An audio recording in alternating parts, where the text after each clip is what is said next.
本日は、データを使った将来の採用予測、6ヶ月後や1年後の採用につなげるために今すべきことということでですね、キーワードとしては採用予測、組織づくり、実際の候補者の取り込みなどについてですね、デルテクノロジーズのヘッドオブタレントアクジションの田羽さんと、リンクトインのカスタマーサクセスマネージャーの黒原ゆりさんにお越しいただいております。最初にですね、まず私の方の自己紹介をさせていただければと思っております。私はタリスマン株式会社の森内と申します。リンクトインのアライアンスパートナーとして、リンクトインの法人プラン採用ソリューションの販売、採用支援を行っております。採用ノウハウ、それから、業務工数が不足している場合にはですね、企業に代わって採用業務代行ですね、スポットでお手伝いなどさせていただいておりますので、ぜひこのウェビナーをですね、最後までご覧いただきまして、よければリンクディンの法人プランのご検討、それから RPO のご検討などしていただければと思います。それではパネリストの方のご紹介をさせていただきたいと思います。デルテクノロジーズのヘッドオブタレントアクジション、田尾さんです。田尾さん、よろしくお願いします。はい、森内さんご紹介ありがとうございます。改めまして、デルテクノロジーズ田羽と申します。まず簡単に自己紹介させていただきます。私ですね、およそ19年国内と、グローバル企業の人事を経験してきましたと。特にですね、IT と、金融業界、この2つが50-50ぐらいの経験があって、人事領域の中は幅広くカバーをしてきましたが、現在はですね、採用領域の責任者ということで、およそこれも4年ぐらいですかね、やっていますと。ただ、もともとは、いわゆる HRBP とかジェネラリスト、こういったものが長くて、エンプロイリレーションとか、レイバーイシューですね、雇用問題とか、ユニオンとか、実は採用って明るいサイドですけど、ダークサイド、もう一つの HR の方が長いし、そっちの方が強い人物ではあるということは自負しています。なかなか変わった経歴としてはですね、ゴールドマン・サックス時代に、ピュア HR、企業内人事ではなくて、ビジネスラインの方に属していまして、M&A ですね、企業買収の専門チームの中で、買収する企業の査定やその会社の整理、再編、再生、売却に至ってまで、その一連の流れを人事の観点からエグゼキューションするというようなことをやっていたことがあります。今日はですね、そんな視点も我がような仕事に生きているところがたくさんありますので、そういった経歴とか、今取り組んでいるような事例なんかを共有できればなというふうに思っています。よろしくお願いします。よろしくお願いします。ありがとうございます。もう1名、パネリストのリンクトインジャパンカスタマーサクセスマネージャーの黒原ゆりさんです。黒原さん、よろしくお願いします。よろしくお願いします。リンクトインカスタマーサクセスマネージャーの黒原と申します。普段はですね、リンクトインの採用のツールであるリクルーターですとか、タレントインサイトですとか、求人の掲載だったりとか、会社ページのようなところの、日本の弱さんをサポートさせていただいております。今日はお話の中で、リンクトインからどういったデータが出せるのかというところを中心にお話しさせていただければと思っておりますので、よろしくお願いします。よろしくお願いします。ありがとうございます。まず最初はですね、フォーキャスト。なぜ採用にその予測、フォーキャストが大事なのかというようなところについて、田尾さんにいろいろお話をお伺いできればと思います。田尾さん、よろしくお願いします。はい、採用の予測ですよね。そもそもですね、この中で皆さん過去の採用の成否、どれだけ取れたか取れないかみたいな、今苦労してるみたいなことの説明、過去の説明に追われてる方ってどれぐらいいらっしゃいますかね。かなりいるんじゃないかなって思ってますし、弊社でも過去はそれに費やす時間、なぜできなかったか、というような、後ろ向きの時間多かったなっていうふうに感じてます。なんでフォーキャストが必要なのか、将来のことが分かってどれぐらいいいのかって話なんですけど、そもそも皆さんリクルーターされてる方がほとんどだというふうに思いますが、質問なんですが、今オファーしたら入社っていつぐらいですかね。今は簡単な時期ですかね。タイミングもタイミングなんで、今オファーすると4月1日がターゲットなんじゃないかなっていうふうに思いますね。じゃあ、もう一つ、今月中にオファーするには、候補者、面接、今どんな状態じゃないといけないですかね。もう一つ、今、レクジション採用の募集、採用の募集に着手する。で、そこから募集団形成して、ハンティングして、面接して、ですると、プロセスの完了っていつぐらいになりますか？採用のスタートのプロセスから完了のプロセスまで、どれぐらいの完了の目処を持ってますかっていうところが、このフォーキャストのミソなのかなっていうふうに思ってますし、これが時間軸、さらにそこに、縦の軸ですね、どれぐらいの候補者がそこに必要ですか、ゴールに至るまではっていうところが、もうフォーキャストのもう全てですと。はい、経営は結果なので、4月1日に社員が入社したらゴールじゃないですよね。その人がビジネスをして採用するってことはそこにニーズがあるってことですからね。でそこにやっぱりゴールに入れていかなければいけない。でそれまでに今、終わってからできたかできなかったか、なんでできねえんだって言われたってもう後の祭りなんですよね。よく皆さん営業とかあると思いますけど、今月中に何とかしろって言ったって、もう無理なもんは無理ですよ。そんな無理な計画に基づいた経営計画なんて正直どこまでやる必要、追いかける必要があるのかな。やっぱり今やるべきなのは4月、5月、6月ぐらいの入社者を今どうやってやるかということに考えていく。それが我々のコントローラブルなエリアなのかなというふうに思っています。そういうようなですね、この先今のままいくと3ヶ月後、4ヶ月後どういうふうになりますかっていうものを皆さんの頭の中で、先ほどの質問のようにですね、今オファーしたらいつに入りますかっていうのを答えられますが、それをマネジメントとして仕組みとしてできるっていうのはやっぱりデジタルトランスフォーメーションが必要だと思っています。まさか職人技で感覚で感触でやってませんか。で、例えば弊社の場合はですね、全部の数字、正確な数字はないんですけど、オファー承諾から入社まででだいたい40日ぐらい。これは日本だとほとんどの会社、ベンチャーとかかなりサイクルが早いとかは別にして似たような数字じゃないかなというふうに思いますが、募集開始から承諾まででだいたい3ヶ月、そういうような数字があるわけなんです。つまり、用意ドンでスタートしてから、約4ヶ月ぐらいが入社までに、期待値としてかかるわけなんですね。これはなんでわかるかというと、勘じゃないんですよ。ちゃんとそういったATS と数字のデータに入れた上で、弊社のトラッキングのデータの中でいくので、適切な期待値というのは、今募集して4ヶ月、だから2月だから3、4、5、6月ですね。これはもう、こういうもんです。このマーケットで弊社の実力がこれぐらいですと。じゃあそこから10日間頑張って前倒しにするとか、ぐらいはできるんですが、なんとかしろ、来月だっていう経営層の期待には残念ながら私は答えられません。答えられないことをデータで示します。その代わり、今だったらこんなことができますみたいなことを示していくっていうのがここのフォーキャストのポイントなんじゃないかな。つまり、できることはやりますが、できないことはやりませんと。できることをより良くするために、リソースを集中するために、やっぱりフォーキャストっていうのが必要になってくるっていうのが私の考え方ですね。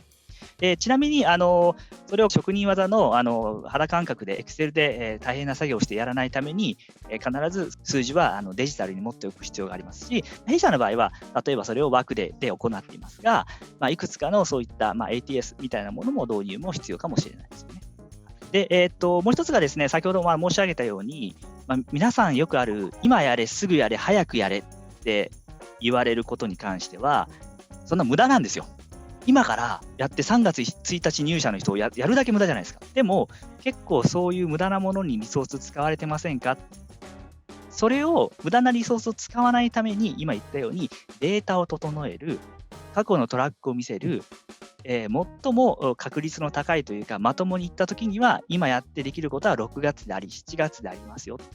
いうものを示していく。で、弊社もですね、例に漏れずセールス側からのプレッシャーが強いんですね。去年ですね、コロナの前にものすごい採用のプレッシャーが強かった時にアジアのプレジデントが日本に来てですね、本当に今やれ、すぐやれ、早くやれ、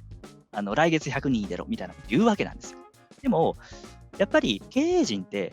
数字にすごく鍛えられてるんですよね。我々のその ATS から過去のデータをダンプして、過去からハイアリングをキックしてから入社までのこの正規分布が、非正規なんですけど、ディストリビューションですね、分布像が大体何日後で最初のハイヤーがあって、最後の100人まで行くまでには何ヶ月かかるんですっていうような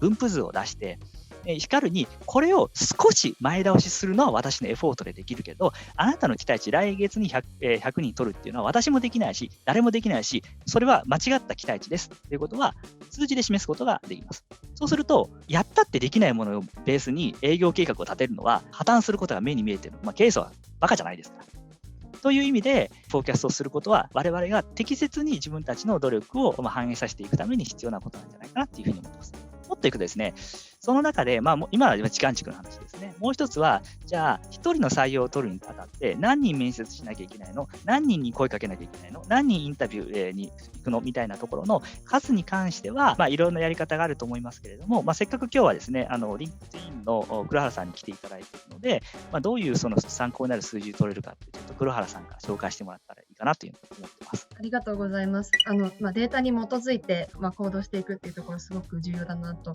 思ってまして、リンクトインのそのリクルーターで取れる数字っていうのも限られているので、やっぱりその ATS で管理していくっていうところも必要だと思うんですけど、私の方からはリンクトインのリクルーターでどういう数字が取れるかっていうところをご紹介したいと思います。これがリンクトインリクルーターの画面になるんですけれども、レポートっていう機能がありまして、ここの使用状況っていうところをクリックすると、各リクルーターの使用状況が見れるんですけれども、左側の期間を適宜絞っていただいて、例えば先月というふうに絞っていきますと、先月のデータが見えるようになります。なので、このリクルーター1人ずつですね、どれぐらいリンクトインにログインしているかだったり、プロフィールどれぐらい見てるのか、でどれぐらいの送信数があるのか、であとはインメールの返信ですね、受諾数と辞退数がどれぐらいあるのかっていうのをここで見ることができるのと、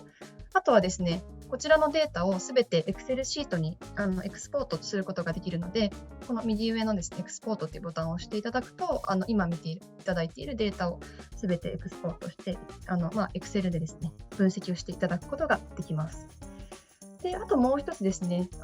少し参考になるかなと思うのが、このインメールというタブの部分ですね。クリックしていただきますと、特に使えるなと思っているのが、このテンプレートごとの返信率が見えるというようなレポート機能です。インメール、リクルーターでのスカウトメールに当たるものなんですけれども、テンプレートを作ることができまして、例えばポジションごととかに作っていただくと、ポジションごとの返信率をここで分析することができるので、とても便利かなというふうに思います。ちょっとですね、ご参考までにパワーポイントのスライドを1枚お見せしたいと思っているんですけれども、例えば今タワさんにもお話しいただいたようにこれまでのデータを把握して、行動していくっていうことがとても重要だと思ってますので、今リンクトインのリクルーターで取れるデータプラス、その後ですね、カジュアル面談後のデータっていうのもまとめていただくと、1人内定するにはどれぐらいインメールを送っていけばいいのかっていうのが分かってくるので、今後の KPI だったり目標値を立てやすいのかなというふうに思います。であとはこの、インメールの返信率っていうのもそうなんですけれども、その後のコンバージョンですね、カジュアル面談にどれぐらい取り付けたかですとか、面接どれぐらいのコンバージョン率があったかっていうところをきちんと把握していただくことによって過去のデータなどを比べていってですね、どこに問題があるのかですとか、どこにですね改善できる部分があるのかっていうのが分かってくるので、こういったデータをまとめていただくというのはとても重要かなというふうに思っております。ありがとうございます。そうですね。なぜフォーキャストが重要かで、データで示していくというようなところでお話しいただきましたけれども、フォーキャストをして予測を立てて、でその将来に時間を使っていく計画に沿って実際に採用活動をしていくと思うんですけど、その予測を元に立てた計画ですね、実際にこれをデリバーしていくというか採用を成功させるためには、その組織がきちっとできてないと、採用チームができてないと難しいのかなと思うんですけど、その辺についてはいかがですか？はい、組織実際どうやってるかって話なんですけど、その前に今私が申し上げたようなどういうふうに将来予測するかと、そこに至る道を黒原さん紹介してもらったようにデジタルでこうやって聞くとかっこよくて、確かにできなくもないしやってますが、ここで、注意しなければいけないというか、僭越ながら少しこういうのをいろいろ数年間やってみた結果としては、やるんですが、突き詰めてめちゃめちゃプリサイズに正確にやったところで、実際その通りにならないですし、さっき言ったように1人の内定出しても断られたらまたゼロになるので、数字ガラッと変わるので、例えば弊社のような割と大きなサイズの組織で大きなところであれば、数字はパーセントは平均値に修練していくので結構意味があるんですが、割とサイズの小さなところはやって大体の感触をつかむというのは、どれぐらいのエフォートがどれぐらいの結果につかむかっていうのは分かっておく必要はありますけど、めちゃめちゃ通りに毎週トラッキングしてるっていうイメージをもし持たれているんであれば、それは違うのかなっていうのはちょっと一言加えておきたいかなというふうに思ってます。言うのは言うんですけど、そこまで人間丁寧にできませんというところは正直に申し上げておきます。はい、では組織ですよね。でダイレクトソーシングの組織なんですけど、実は恥ずかしながら弊社ですね、グローバルカンパニーではあるんですけれども、私着任する前まではですね、ものすごいちょっとエージェントの方もたくさんいるので、エージェントに喧嘩売るようなことはしたくないんですけど、グローバルのデルテクノロジーズの世界中のエージェント費用の過半というか、ほとんど日本で使ってました。結構これはもう不名誉な数でして、そこからなんとか自立したいよねと。採用って大事だよね。大事じゃないっていう会社って一つもないと思うんですね。大事なものを他社依存ではなくて自分たちでコントロールするということが一つの経営のミッション。それが私の大きな任務でしたと。で、それは今もですが、私の感覚としてはですね、エージェントって拡張リソースなんですね。頼る頼らないというものじゃなくて、例えば私の部下にリクルーターが10人いるとしますと。10人でできる範囲がこれだけです。でも経営のミッションっていつまでにこれだけやらなきゃいけないものをブーストしてですね、短期間に達成しなきゃいけないときには、例えば50社のエージェント、50人拡張リソースにお願いをすると、当然成果は早くなりますよね。そういうためには頼みますし、そうじゃないところでは自社でやるみたいなところをオンオフの切り替えをするっていうのがエージェント機能なのかなっていう、時間を買うっていう意味ですね。というふうに思っています。で、コアで、コア&コモンでやるところっていうのは、デルのダイレクトソーシングを、作ってやっていこうということで、2019年に立ち上げましたと。それ以来、大体8四半期が過ぎてきたわけなんですけれども、ようやくですね、弊社の、パイチャート、ハイアリングチャンネルの中で、ずっとエージェント依存が高かったのが、8四半期あって、ようやくダイレクトソーシングっていうのが、フリップオーバーしたと。息の長い取り組みをしているので、やってるけど成果が出ないっていうふうに言いますけれども、ソーシングの担当者の数字を見ていてもですね、やっぱり半年そこらでは成果出ないです。特に日本は転職活動の息の長い人、パッシブキャンディデートは長いですから、弊社でかなり成果が出ているとは思うけれども、それでもやっぱり8四半期かかっているというのは、皆さんに、お伝えしたいことかなというふうに思っています。で、体制なんですけれども、先ほど申し上げたように、弊社は結構ですね、数的にもう何百と、多い時はですね、1000という数を年間で取るような会社ですので、分業体制を取っていますと。で、イメージは、リクルーティング、従来のリクルーティングチームというのが、ハイアリングマネージャーやそのビジネスのエグゼクティブに対するそのエンゲージメントを行うわけですね。どういうそのタレントストラテジーになるのか、どういうそのチャンネルを選ぶのかみたいなことをやっていきます。エンゲージメントです。対して、ソーシングチーム弊社はですね、サーチと呼んでいるんですが、サーチが候補者側のエンゲージメントを担うということで、2つの重要なステークホルダー、ハイアリングマネージャーと候補者、それぞれの方に向いて、2つの機能で分業し合っているということですかね。はい、で、この組み方はいろいろ考えるところあるんですが、担当職種とか、その組織のサイズ、ハイアリングサイズ、専門性、そしてシナジーみたいなものを総合的に関して今はこれがいいんじゃないかなと、これ答えではないんですが、というふうにして決めている次第ですかね。これはですね、組織サイズとか、そのダイレクトソーシングの成熟度、ハイアリングマネージャーの成熟度によってだいぶ違うんじゃないかなというふうに思っているので、他社なんかはどうしてるのかなっていうのは私でもかなり気になったりするところではあります。その辺はリンクトインさんの方がまさにこの どんな会社がどういう体制しているかみたいなところはよくよく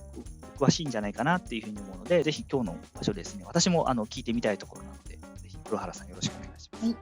私もその日本のお客さんたくさんサポートさせていただいているんですけれども、大きく分けて2パターンあるかなと思ってまして、それぞれメリット、デメリットもあると思いますし、本当に企業の特徴によっても変わってくる部分だと思うんですが、今、多賀さんお話しされていたデルさんの例だと、この1パターン目なのかなと思っています。1つ目のパターンだと、業務ごとに担当者だったりチームを分けているというパターンですね。メリット、デメリットやはりありまして、メリットとしては担当の方が一つの業務に集中できるだったりとか、その業務の専門性がつくっていうところがあるのかなというふうに思ってます。ただデメリットというか気をつけなければいけない部分としては、横の連携がやはり密でないと結構難しいっていうところがあると思っていまして、例えばタレントアクジションの担当の方、面接を主に担当されていると思うんですが、そこでのフィードバックをきちんとソーシングのチームにやっていかなければばいけないですとか、あるいはですね、逆のパターンもあって、ソーシングのチームの方で、なかなかコンタクトができていなかったとてもいいキャンディデートの方とついにコンタクトが取れたのでっていうような情報は、タレントアクジションの方に流していかなければいけないと思うので、こういった双方のやり取りっていうのがすごく重要になってくると思うので、そこができるかどうかなのかなというふうに思っております。で、2つ目のパターンとしてはですね、こういった形で営業とかエンジニアとかマーケティング、コーポレートみたいな形でポジションごとに担当だったりチームが分かれているというパターンが2パターン目だと思います。で、メリットとしては、担当者の方がポジションごとの専門性がついてくるので、現場の方にインサイトが与えやすくなるのかなと思っています。ただですね、デメリットとしては、先ほどは業務ごとに担当が分かれていたと思うんですけれども、1人の担当者の方が全ての業務をやらなければいけないとなってしまうので、偏りが出てこないように注意しなければならないというところがあるかなと思います。例えば面接の方に集中ばかりしてしまうと、ソーシングがおろそかになってしまって、新しい人が入ってこないとかっていうこともあると思うので、きちんと一定の時間、ソーシングの時間を取っていただくとかっていうような、運用の工夫が必要になってくるのかなというふうに思ってます。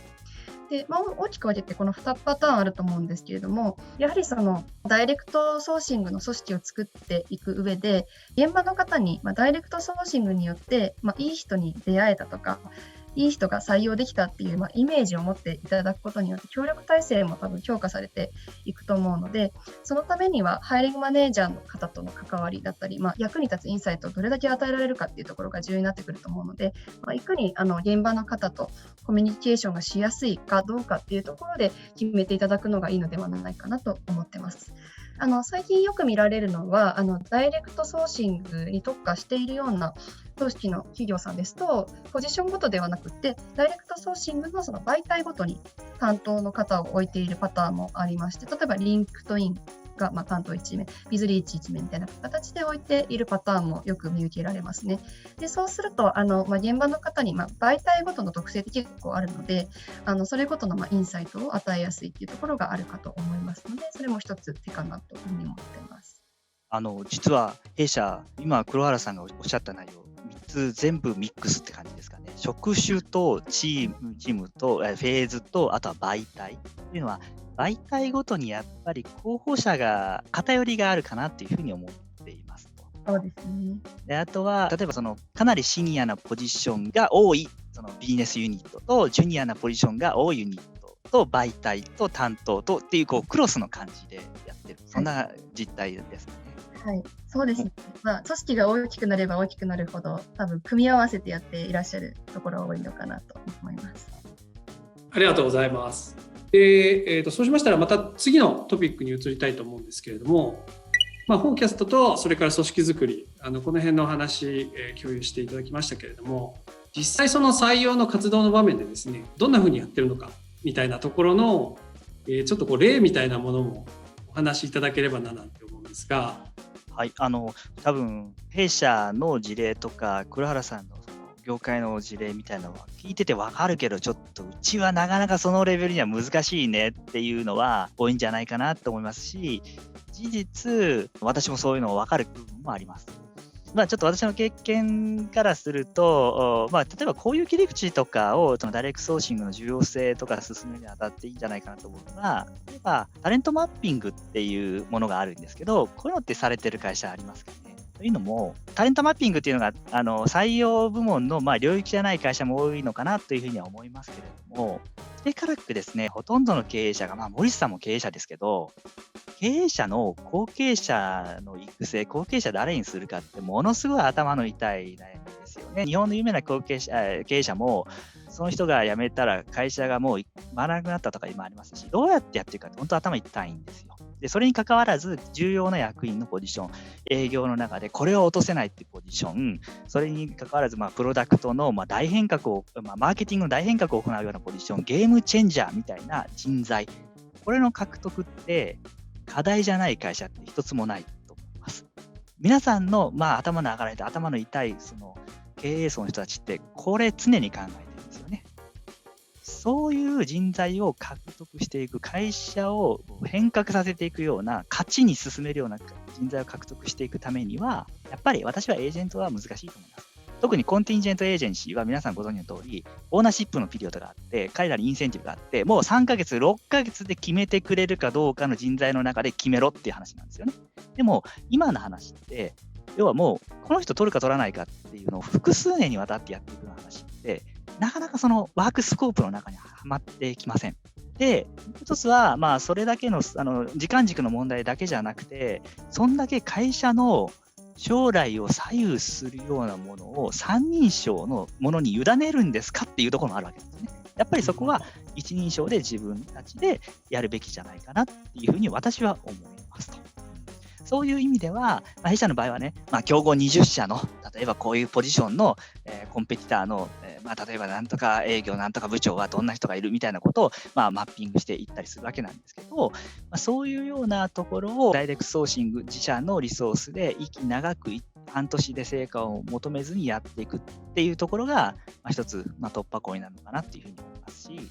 そこでもどういう人をどこからみたいなところでも、LinkedIn のインサイトとかを使ってやったりすることもあります。はい。弊社エージェントと私自身その会社で自社で採用するっていう両面やってますけれど、確かにそのキーになる人の採用っていうのはそんなにすぐできないですもんね。確かに第三者に任せてっていうのはなかなか難しいですけど、黒田さん、この辺何か共有していただけることありますか？そうですね。LinkedIn のタレントインサイトでターゲティングをしていくときに、ヒントとなることがいろいろ見れるので、どういうふうに見ていけるのかっていうところを少しご紹介したいと思ってました。で、LinkedIn タレントインサイトというのが、その LinkedIn に登録されているメンバーの方のプロフィールの、大枠のデータを統計的に分析ができるというツールになっています。で、レポートを出すことができるんですけれども、2つ種類がありまして、人材プールレポートというのが、スキルだったりとか、ポジションごとに分析をしていくというレポートです。で、企業レポートというのが、単純にその企業の名前を入れて、その企業の分析をしていくというレポートなんですけど、今回は主にこの人材プールレポートの方をご紹介したいと思います。例えば、今、会社でデータサイエンティストの方を募集したいと、これからどんどん取っていきたいという場面にあるとすると、じゃあデータサイエンティストの方々をどこから取っていけばいいのかっていうのが何も情報がないと分かりづらいと思うので、このタレントインサイトを使ってヒントを得ていきます。で、人材プールレポートのこの左側のフィルターいろいろあるんですけど、今回データサイエンティストと決まっているので、役職のところにデータサイエンティストと入れていきます。で、適用とクリックすると、LinkedIn にデータサイエンティストとして登録されている方々のデータがこういった形で出てくるんですね。例えば全体でどれぐらいのプロフェッショナル数がいるのかとか、今ちょっとデモ画面なのでこれ架空の会社になっているんですけれども、雇用主ということでどういった企業に勤めている方が多いのかとか、どういった出身校の方が多いのか、どういったスキルを持っている方が多いのかみたいなところをまず全体感で見ていくことができるんですが、特に今回ちょっとお見せしたいのが場所というタブと会社名というタブになります。で、一旦ちょっと場所というタブをクリックしていくと、データサイエンティストとして登録されている方がどこに多くいらっしゃるのかっていうのをまずランキングで見ることができるんですね。特に注目していただきたいのが右側にある雇用の需要という部分です。これは LinkedIn のスカートメール、インメールの送信数とか、それに対する返信率などで取っているものなんですけれども、採用していくときのハードルをここで示しているというところになります。なので、ここで見ると、サンフランシスコだと非常に需要が高いとなっていて、採用しにくいっていうところがあるんですが、2位と3位に来ているバンガロールだったりパリだと、需要が低いだったり普通ということで、他の地域に比べて比較的採用しやすいということが言えるので、ここをターゲティングとしていくといいのではないかということが、ヒントとして得ることができます。あとは会社名というタブがもう一つあるのでご紹介したいと思うんですが、こちらもさっきと同じようにどこに勤めている方が多くいらっしゃるのかがランキングで出ています。特に注目していただきたいのが右側のこの離職率というところです。で、これは1年間の間に何%の方が離職されたかっていうのが見ることができるんですね。なので、採用しやすいかどうかっていうところで言うと、もしかしたら離職率が高いところの方が採用しやすいかもしれない。コロナの影響でレイオフなどもあったかもしれないんですけど、そういったところを見れるので、プロフェッショナル数が多いところから、離職率が高いところだと、採用しやすいかもっていうような、ヒントが得られます。で、今、場所と会社名っていうタブをご紹介したんですが、今回のテーマに合っているなと思ったタブがあるので、もう一つだけご紹介します。それが企業ブランドっていうタブなんですけれども、これはリンクトイン上でその御社が行っている、採用ブランディングにこのデータサイエンティストのポジションの方がどれぐらい触れてるかどうかっていうのを見ることができるんですね。例えば一番最初に来ているのが過去12ヶ月間のエンゲージメントっていうことなんですけれども、会社ページ、リンクトインの会社ページの投稿を見られた方だったりとか、ビジターですね、会社ページに訪れた方ですとか、求人を見られた方っていうのがデータサイエンティストの方だとどれぐらいいらっしゃったのかっていうのを見ることができるので、きちんと御社のその採用ブランディングがそのターゲットとしているポジションの方とか、スキルをお持ちの方に効果的に働いているかどうかっていうのをここで見ることができます。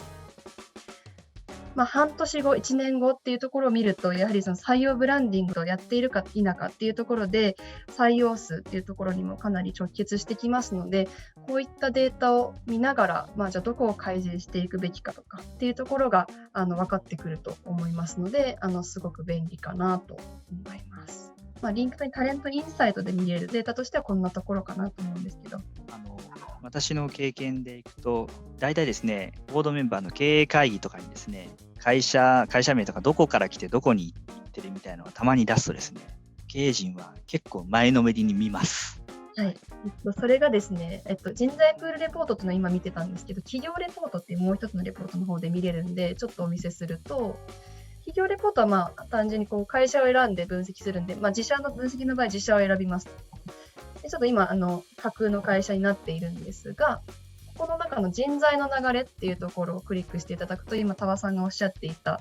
どこから人を多く採用していて、どこに退職されているのかっていうのが見ることができるんですね。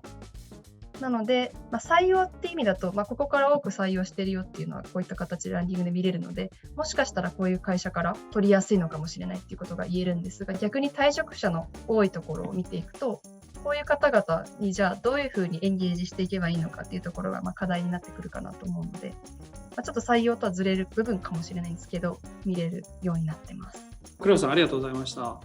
チャットとですね、Q&A の方に質問が入ってきておりまして、一つずつ読ませていただければと思うんですけれども、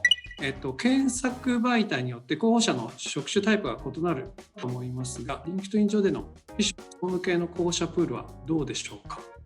いらっしゃる方もいらっしゃいます。ただ結構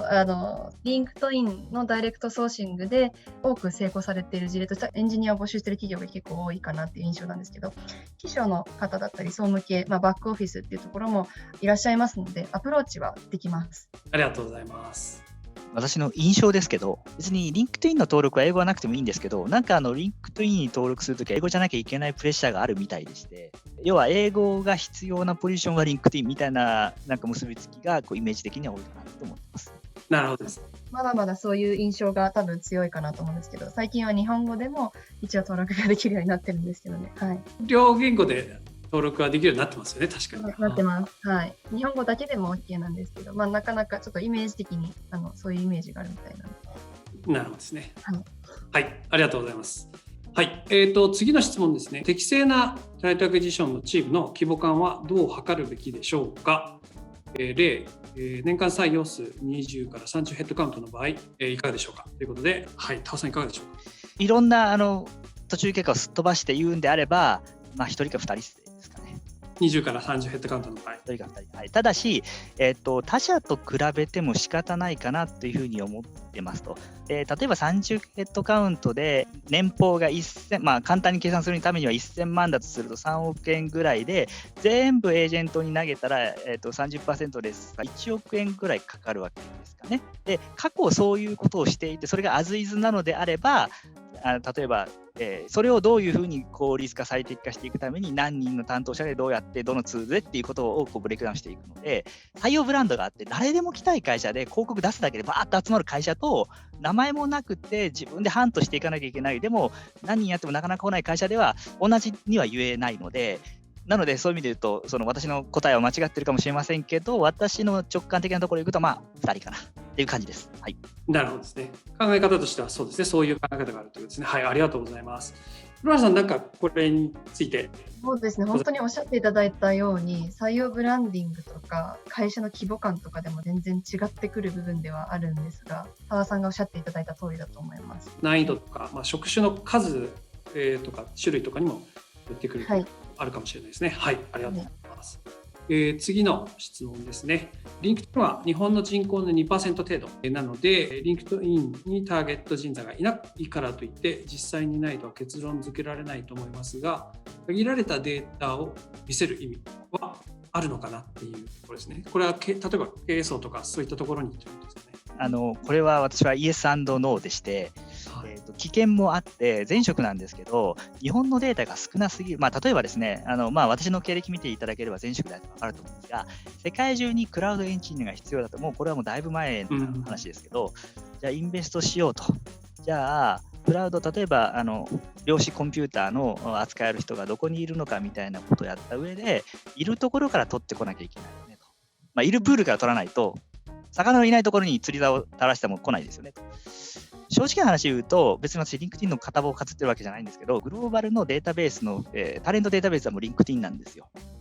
で、世界の会社は LinkedIn をベースに投資計画を立てますと。イエス&ノーだと言ったのは、その時にクラウドエンジニアの数を世界でバーっとデータすると、日本だけやたら少ないんですよ。なぜ少ないかっておっしゃる通り、2% しかキャプチャーしてないので、アメリカの場合は 40% キャプチャーしてるから、ほとんどいるわけですよね。で、少ないけれども、正直世界の中で日本の重要性ってどんどん下がっているので、日本のデータおかしいよねって見るんではなくて、日本いないねっていう結論になりそうになった経緯があって、いやいやおかしいと、日本いないからインベストしないっていう結論になりうるところがあるので、ちょっとこれをこのまま本当にこれが正しいデータですという形で示すことには危険性があるかなというふうに思います。一方で、じゃあ日本いないって言うんだけど、メジャラブル、把握できるデータだったり、アプローチャブルなデータってリンクトインしかないよね。いるのは分かってるけど、お前その人たちどうやって捕まえてくるの？街頭でティッシュでも配るの？みたいな話になると、やっぱり難しいですよね。例えばそれが、リクナビとかは700万人いますけれど、700万人の中で実際使えるデータがどれぐらいなんですかっていうことを考えると、実際にはアクティブユーザーっていうのは数十万人ぐらいしかいなくて、ということを考えると、じゃあ他の代替案って何なのっていう意味でいくと、やっぱりリンクトインをベースにタレントのストラテジーを考えていくしかないのかなっていうふうにも思います。なるほどですね。ありがとうございます。職種のその採用のリクエアメントによっては、例えばバイリンガル人材で、おっしゃられるように専門性の高い人材とかになると、他の媒体ではいなくて、リンクトインだと割と2% とは言っても、いるケースもあったりする、ちょっとケースバイケースのこともあったり。そうですね。私の感触としては、外資の会社をおしなべて 50% 以上はリンクトインにいるかなって感じですね。で、日本のメジャーな会社、東証一部上場の大きな会社でキャプチャー率が2、3割から4割ぐらいっていう感じで、もう完全なドメスティックの、英語にはアレルギーがありますみたいなタレントはいない。こんな私のディストリビューションかなっていうふうに思ってます。なるほどですね。ご質問もありがとうございました。次の質問に移りたいと思います。論理的で分かりやすいご説明ありがとうございます。以前、中小企業にて人事をしていたのですが、数値化のフォーマットなどが何もなかったため、データ化などでとても大変でした。これはご質問というよりも、コメントいただいたんですね。この辺がですので、リンクトインのプランを使っていただけると、データ化というか、経営層とかマネジメント層に見せるのが非常に容易になるということですかね。そうですね。さっきのレポーティングはリクルーターを使っていただくと見れるデータになっているので、なかなかその個人のリンクトイン .com の方のご利用だとそういったレポーティングは出せないっていうところはあるのでいいかなと思います。なるほどですね。ありがとうございます。次の質問に行きたいと思います。会社によって同じような仕事でも違うタイトルで呼ばれていることが多々あるので、会社 A でプリセールス、B ではソリューションコンサルタント、C ではセールスエンジニア、D ではソリューションアーキテクトなど、この辺がですので分かれているので、一つとして、くくられるような機能っていうのはないですよねっていう質問なんですが、この辺いかがでしょうか。一応その最適化はしていって、そのリクルーターでポジション名にプリセールスとかって入れていただくと、こうまとめてプリセールスだと思われるような職種が全部こう入ってきて検索ができたりとかするので、そういった機能を使われると、やりやすいんじゃないかなと思うのと、あとは今求められている人材の方々を、仮で検索して、そういった方々がどういうポジション名で書かれているのかっていうのも情報収集するしかないのかなと思ってます。少し時間はかかってしまうんですけれども、それをもとにブーリアン検索を作って検索するっていうのが一番リンクトインのリクルーターで探すためにはいいやり方かなと思います。はい。もう一つありまして、シニアクラスの採用は媒体難しいと思いますが、どのようなアクションを取られているのか教えていただけますでしょうか。このシニアクラスはもうはっきり言ってリンクトイン一本ですね。イメージはですね、ビズリーチもセカンドラージェストでかなり大きいんですが、正直外資 IT のシニアオブシニアはビズリーチはそこまでいないかなっていう感じはします。いわゆる中間ミドルクラスぐらいまでですかね。シニアの方はどういうアクションを取るかというと、ここはですね、ダイレクトソーシングのミソの部分なんですけど、これ結構ハイアリングマネージャーが考え方を変えなきゃいけない部分なんですが、要は採用の順番がですね、うちの会社に来たい人の中から欲しい人を選ぶというメソッドなのか、うちの会社が欲しい人をうちの会社に帰宅するっていう、帰宅ってアトラクトするっていうメソッドに変えていかなきゃいけないと思います。特にシニアクラスは。というのはシニアクラスで職にあぶれてて、どっか会社ないかなって思っている人でできる人に出会う確率ってものすごく少ないですよ。で、今もう満足していて活躍していて転職する気がない人をどうやって気持ちを変えていくかっていうのがこのクラスのポイントだというふうに思いますし、そういう人は結構リンクディンにいますが長くかかります。はい、というのをなので、先ほど倉さんの話の中にありましたがね、カジュアルミーティングっていうのは転職する気がないのは分かっているし、うちが第一志望ですって、新卒だって言わないですよね。それは当たり前なんですよ。だって、デューダの、有効求人倍率はあれも言っても1対10ぐらいなんですから、IT の。そうに限らずに、今はほとんど人材不足なんですから、特に優秀な人は引く手あまたなんで、うちに来たければ来ないっていうアプローチはそもそもちょっと難しいので、特にシニアは。なので、そういうパッシブキャンディデートをどうやって長い間リテインして口説いていくか。で、そこには、リンクトイン、ビズリーチ、その他、リファーラルみたいなものを組み合わせて、息長くじわじわやっていく。そんなことやってます。ありがとうございます。追加の質問でエンプロイメントブランディングで工夫されていることもあれば教えていただけると嬉しいですということなんですけれども。実は、デルに誇らしいところはですね、エンプロイメントブランディングの専門の私のチームのジャパンの1000人のマーケッターを配置してます。それぐらい大事にしてます。はい、マーケティングの専門家がタレントアクイジションにいると。で商品を売るんじゃなくて、いやだって大事なんですもん、最後は。大事だからこそ一番大事だって言っときながらリソースを張らないっていうのは本当に大事だと思ってないってことですよね。という意味で、1000人やってますので、例えばソーシャル、今はソーシャルとか SNS、ツイッターとか、それこそリンクディンとか、そこから直接的に応募があるかどうかというものではなくて、もうちょっと長い目でのインベストメントをやってもらっている、そんな感じですかね。なるほどですね。そうすると、そのソーシャルとかで、御社のデルさんのアクティビティを見ると、エンプロイのエンゲージメントとか、ブランディングとか、そういったところのちょっとヒントが見つかるかもしれないですね。見つかるかもしれないですね。というのも弊社はどういうところに露出をするのか、今例えば媒体とかからこういう広告どうですかって来ますけど、そういうのを来たアドホックでやるんではなくて、全体のストーリーをどっち向けに持っていこうかっていうようなコンテンツがあり、そこにのオーディエンスに合うものにステップを踏んでいるので、そこがまさにマーケティングなのかなというふうに思いますし、私にはできません。専門家じゃないので。やっぱりそれはそれで専門家にやってもらうという体制をとっています。なるほどですね。ありがとうございます。それではこの辺でクロージングをさせていただければと思います。本日はフォーキャスト、そのフォーキャストを実際そこから計画をしてですね、実現させるための組織づくり、そして候補者を獲得するための例などをですね、デルテクノロジーズのタレントアクジションのヘッドの田和さん、それから黒原さんの方にリンクトインを使ったデータ収集などについてお話をお聞きしました。で、タリスマンの方ではですね、このようなウェビナー、格付きでさせていただいております。また、リンクトインのアライアンスパートナーとしてですね、法人プラン、採用ソリューションの販売、採用支援などをさせていただいておりますので、ぜひですね、リンクトインで採用を強化したいという場合には、ご連絡をいただければと思っております。本日も最後までご視聴いただきましてありがとうございました。